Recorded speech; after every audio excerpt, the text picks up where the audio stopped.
Welcome today, Mr. Poilievre. Thanks very much for spending time with us today. We want to ask a range of questions from our regional editors, and I'll ask each one of them when they ask a question to identify themselves. I'm going to start you, though, with a very quick question around reforming the tax code. You've been very clear about the unfairness of the tax code, but I'd like to know what would be the first, second, third thing that you would do as Prime Minister in terms of reforming it. Well, I've said I'd appoint a task force to reform and cut taxes with the very simple goal of rewarding work, investment, and construction in Canada. So right now we have a system that is complicated and that punishes good behavior. Let's start with work. We have high marginal effective tax rates on the next dollar earned. So if you're a single mom earning $55,000 a year with 3 kids, you earn another dollar, you lose 80 cents of that dollar to clawbacks of your child benefit, other programs, and taxation on your payroll and income. So that is a massive disincentive for work. So that same single mother, she would earn, let's say, $25 an hour. She only keeps $5 of that extra hourly wage. So she's working for $5 an hour, which is well below the minimum wage, but it is the effect of taxes and clawbacks on her next dollar earned, which makes it harder for her to get ahead. And you can understand why a lot of people just say, forget it, I'm not going to take the extra shift. I'm not going to fight for that extra bonus, because by the time the government gets its share, it's not really worth the effort or the sacrifice. And so it also means people just get trapped. I think that if we can reform our taxes to lower the marginal effective tax rates, or meter, then people will have incentive to work hard and work harder and add more income to their families by adding more value to our economy. Second, our tax system is driving investment to other places.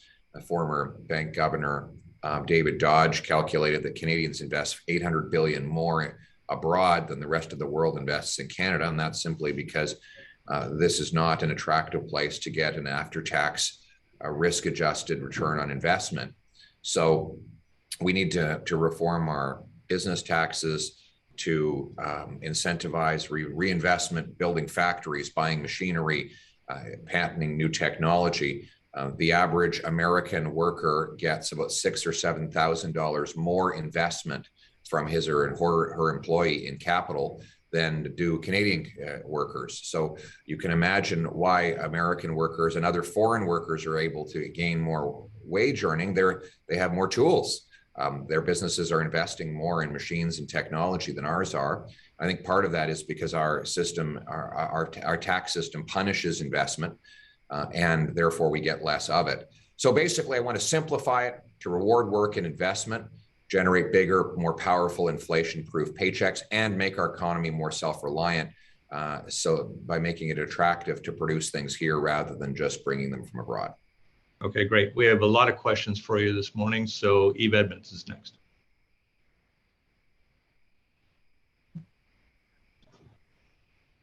Hi there. Thank you so much for being here. Eve Edmonds. I'm with the Richmond News. And in Richmond, you probably know we have a huge Chinese population. Yes. And my question was about the last election, which was basically a ditto of the election before, with a couple of major exceptions, and Richmond being one of them. Our 2 Conservatives lost their seats. It was quite shocking to see Alice Wong go down, who's been long serving. And Kenny Chiu, at least, and a number of Conservatives blame the Conservatives' stand on China and taking a hard stand on calling the Uyghur situation genocide and calling for a boycott of the Beijing Games. And as a result of that, he felt he got really attacked and smeared on the Chinese social media. So the question going forward is, do you think that was strategically, was that a good move or maybe problematic? And what would you do in the future in terms of human rights issues in China? Well, I think we have to stand up for Canada's interests and values, to be a voice for human rights and freedom around the world. but also to stand up for our own people here at home. I think the values of Chinese Canadians are the same as the values of the Conservative Party: hard work, family, tradition, entrepreneurship. And I'm going to build on that shared value, those shared values, with the policies I just mentioned: tax reform to reward hard work, incentivizing cities to get out of the way to let more builders build homes so young people can afford to live in their own property, approving natural resource projects so we get bigger paychecks in Canada rather than importing our energy and other resource projects from abroad. These are going to be the issues that I think people in Canada of Chinese origin will find very attractive in our policy agenda. And I think that's a unifying message for all Canadians. Ian?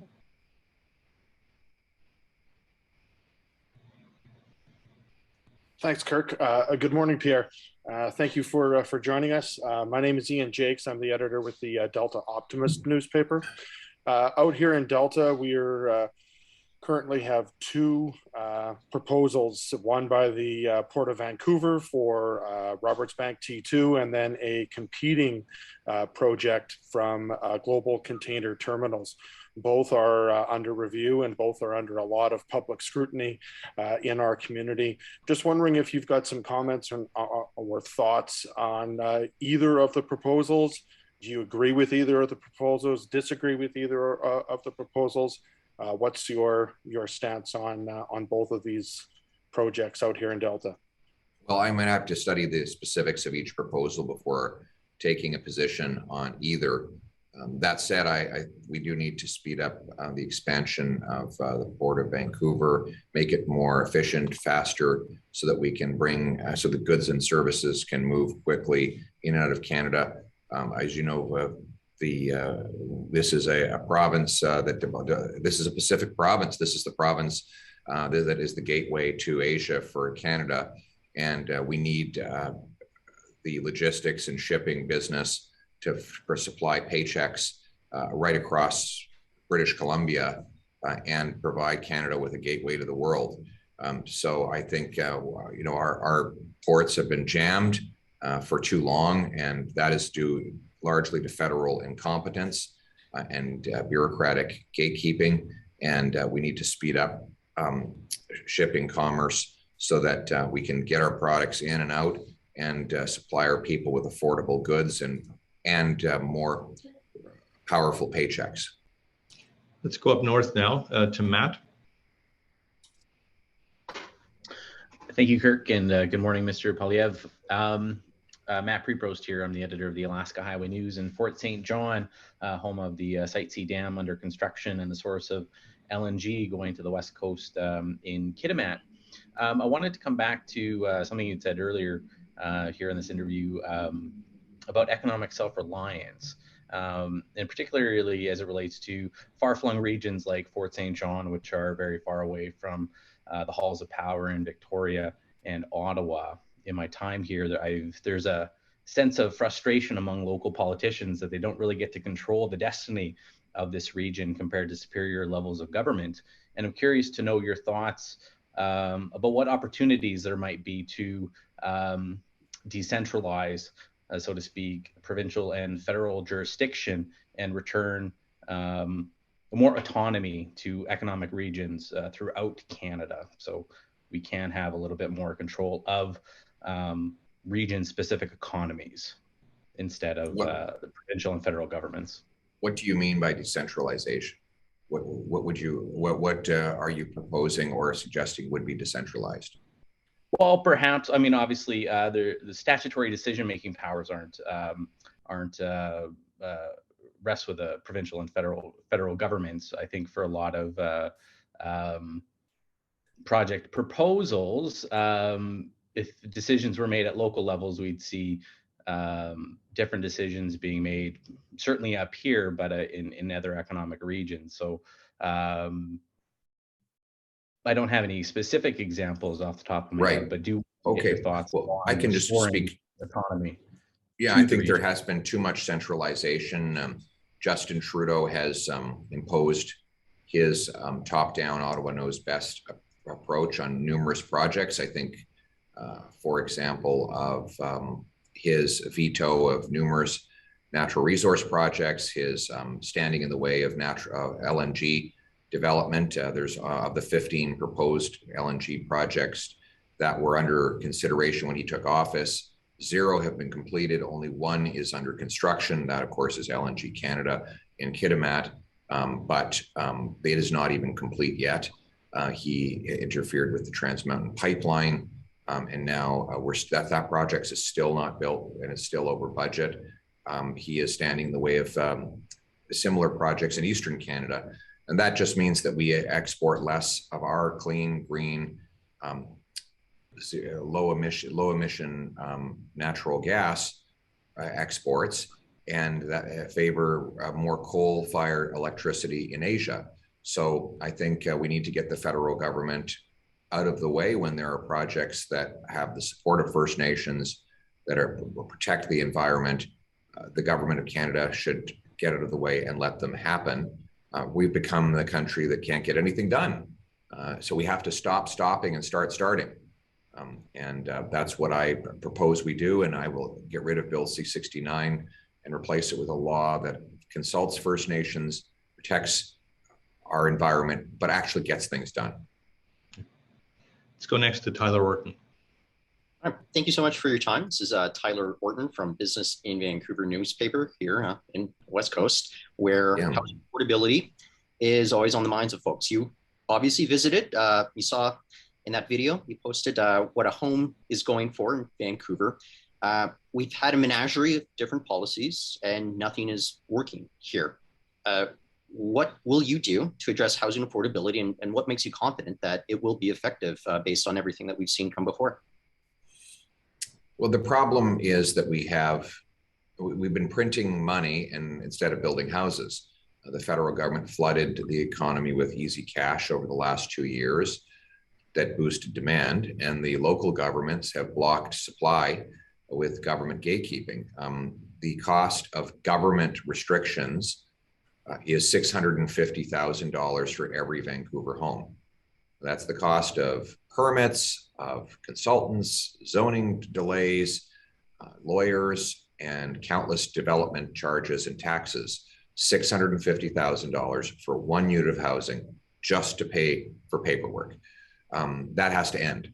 So my government will link the number of federal infrastructure dollars the city of Vancouver gets to the number of houses that actually get completed. So that will incentivize the city to remove the government gatekeepers and lower the cost and speed up the time frame for permits. Second, I'm going to require that every federally funded transit station have pre-approved permits for high density housing on all available land around it.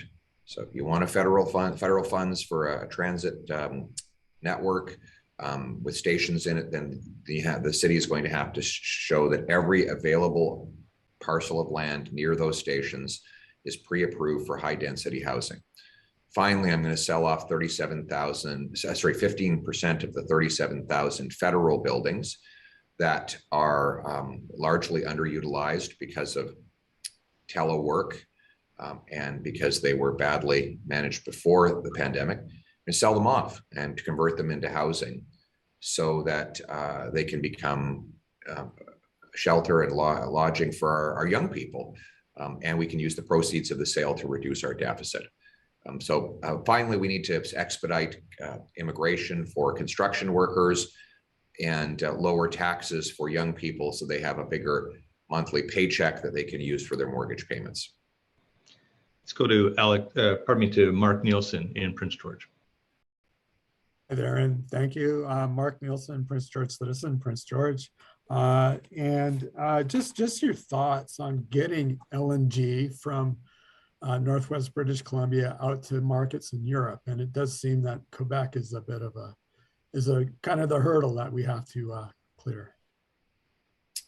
Well, interestingly, the public in Quebec supports LNG development, though the political class has, Justin Trudeau has killed the LNG Saguenay project. There's a lot of support on the ground for it. and I will keep championing it and try to convince the provincial government to come on side. That would create thousands of jobs for Quebecers to liquefy natural gas, ship it to Europe, take the dollars away from dictators and turn it into paychecks for our welders, our energy workers, and our people. Just today, Hungary announced it's going to sign a deal to buy more gas from Russia. Of course, Germany is on its knees begging Russia for gas just for the forthcoming winter. Otherwise, the people will freeze to death. So the choice is not between LNG and no LNG. It's between LNG and Russian gas. And Trudeau's gatekeeping has prevented us from meeting that demand. As I said at the outset, there were 15 proposed LNG export terminals when Trudeau took office. 0 are completed, 1 is underway. That is entirely because nobody knows how to get a project approved by this federal government. With Poilievre as Prime Minister, you'll have someone who will approve projects and get them done. Let's go next to Alex. Good morning, sir. I was wondering that we know, unfortunately, that you yourself and your family have experienced harassment and threats on the campaign trail. So I just wonder if you feel you're doing enough to condemn both harassments to politicians, like we saw with Deputy PM Freeland, and also to journalists who have been undergoing a lot of recent targeted hateful campaigns, especially women and women of color journalists. Yes, I have condemned all of that, and I condemn all threats, intimidation, and bullying, and we need to put a permanent end to it in Canada. And as you said, I've been on the receiving end a lot of it, and I'd like to see more. I'd like to see the Prime Minister try to work on unifying the country rather than dividing. I also condemn the Trudeau government for funding this terrible anti-Semitic hate monger, giving a grant for him to, quote unquote, for anti-racism. And we find out now that he is a vicious racist himself. And I haven't seen Mr. Trudeau condemn that, which I think is very appalling, given that his government knew about this man's past and did not continue to fund him under the guise of fighting racism. So we need to condemn all kinds of extremism and threats and inappropriate behavior. And that's what I do. Thank you. Mark Falkenberg. Hi, this is Mark Falkenberg. I'm the editor of the Burnaby Now, the New West Record in New Westminster, and the Tri-City News. Just a quick question. You have very unambiguously called for an end to all government vaccine mandates, which, as you've probably seen, some have raised the question, well, does this extend to vaccines for childhood diseases such as polio, et cetera? Where would you draw the line for that? Would an end under a Poilievre government include an end to vaccines or mandated childhood vaccines? Childhood vaccines are delivered by provinces. I have not commented on that at all. My comments have been exclusively on COVID vaccine mandates. And my bill is very clear. It deals exclusively with COVID vaccine mandates. And it says that the federal government should not make the COVID vaccine a condition of employment or a condition of travel on federally regulated transport like rail and air. Would also get rid of the COVID vaccine mandate for crossing the border.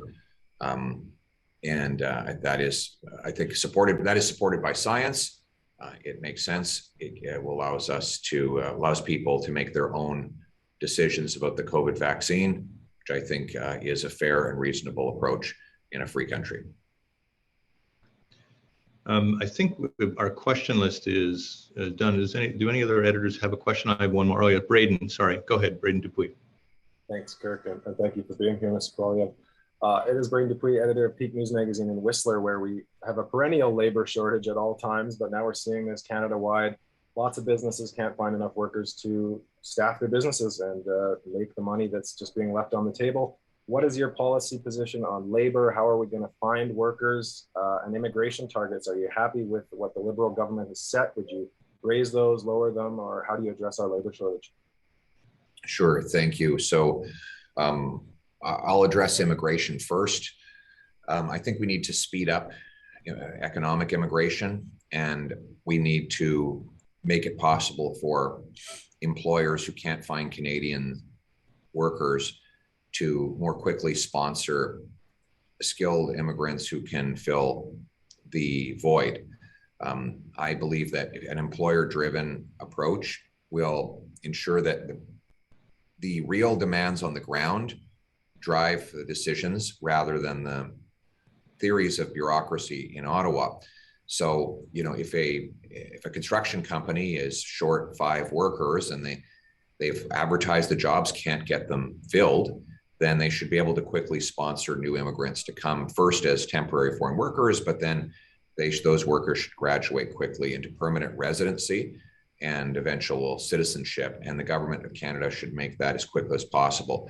I like the express entry model, which was more inclined for the professions, but I think we should expand it to all different occupations. That model allows a very quick sponsorship, work permit for workers from abroad who can then immediately work on becoming permanent residents. And if they work hard, pay their taxes, follow all the rules, then they can quickly become PRs and citizens in our country. And but right now it's so slow. There's over 1 million immigrants who are waiting, waited past the mandated wait times. There's 2 million overall in the queue. I don't think we've ever seen such a backlog, and that is hurting. It's dividing families.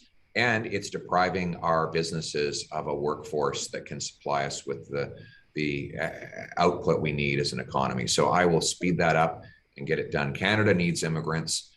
This is a nation built in large part by immigration, and my government will embrace that. I want to conclude with a couple of questions. Probably the top of mind question that the British Columbians might have right now, as we're experiencing shortages of doctors and a medical system that appears not to be doing the job that Canadians expect of it. There are no quick fixes in this, as you know, but what are some of the long-term fixes that you would begin to implement that would put us back on a path where we can find family doctors, we can reduce those wait times, we can get the surgeries that are needed, and particularly we can deal with an aging demographic? Well, one is to allow immigrant doctors to work. We have international medical graduates here in Canada that had practiced medicine abroad to come here as immigrants to do the same, but then they are banned from their medical associations from getting a license to practice, and they end up taking low-wage jobs, deprived of opportunity, while we're deprived of their desperately needed knowledge and skills. It makes my blood boil, really, to sit in a waiting room with my daughter for 5 hours when she has a migraine because there's a doctor shortage, even though we have countless doctors that are here as immigrants that could be doing those same jobs. So here's my plan. I'm going to immigration is a shared responsibility with the provinces. I'm going to sign a deal with them that would bring in a 60-day guarantee. Within 60 days of an immigrant applying to work in his or her profession, they should get a yes or no based on tested ability. I want to create a standardized testing system across the country for professions the way we already have for trades. Obviously, provinces would voluntarily opt into it the way they did with the Red Seal trade program. That would allow us to quickly qualify people based on their abilities, not based on where they come from. Third, I'm going to make it possible for immigrants who are coming here to begin getting credentialed in their profession before they even arrive. With work modules they can start working through in their country of origins. That when they get here, they're over the finish line and they can get right to work. And finally, my government's going to back up 30,000 small study loans for those newcomers who are not quite at the Canadian standard, but could be if they had 6 weeks of study and testing. And that would allow them to take time off work, study up, get licensed, get working in their profession. And of course, medical graduates for both nursing and doctors would be at the front of the list for that. So I think that is one of the biggest things that we can do is let's put our brilliant immigrants into the jobs for which they are qualified and serve in our desperately needed hospitals, our emergency rooms, and in our family doctor offices. Okay. Last question is a self-interest one, admittedly. You're on record as saying that you, of course, would defund the CBC, but you've also been on record as saying that you would cut the aid to publishers that the federal government is providing so that it employs a lot of local area journalists. And some of our publications on here actually employ some of these people. Specifically, given that successive governments permitted Google and Facebook to consume the advertising market without any particular tax implications for those companies as they did so, what would you do to reform that system? How would you help that model so that, in essence, if that federal money disappeared, there would be a business model in there? Well, a couple of things. One, my view is that we can support diverse and independent media without the sort of centralized control that the Liberals have imposed in the bailout fund that they put in place. I think the money should be driven by consumer demand rather than by the bureaucracy in Ottawa. Secondly, with regards to the web giants, I have no problem with a model that allows media to get compensated by web giants for the content those giants use. And we just have to make sure that it doesn't, the government does not discriminate and favor some media over other media. It can't just be liberal media that gets the money. It has to be all voices. And the legal framework for it should be neutral and should not discriminate between different publications and outlets. It should allow the marketplace to, and the number of readers that people have to determine that. Okay, I'll ask you one last little media question. What did you think of the firing of Lisa LaFlamme? Oh, look, I frankly, I've been a big critic of Bell Canada for a long time. I think that they have interfered in the newsroom for many years. And of course, Bell Media was very hard on the Conservatives because we promoted competition in the telecom sector. We wanted to have more competition so that Canadians could have lower prices and higher quality customer service. And therefore, CTV and other outlets was very hostile to the Conservatives and has been ever since. So now we're hearing more stories of interference in news content by Bell Canada. And it's disappointing, but not surprising. And anyway, it's another reason why Canadians are looking to other voices and other news sources than the traditional media in Ottawa and Toronto to get their news. Yeah. Well, Mr. Poilievre, you've been generous with your time. We've taken your half hour. Thank you so much for your time today. And on behalf of our editors, I hope you'll come back and talk to us again. Excellent. Thank you very much for having me. All right. Thanks, everybody. Thank you.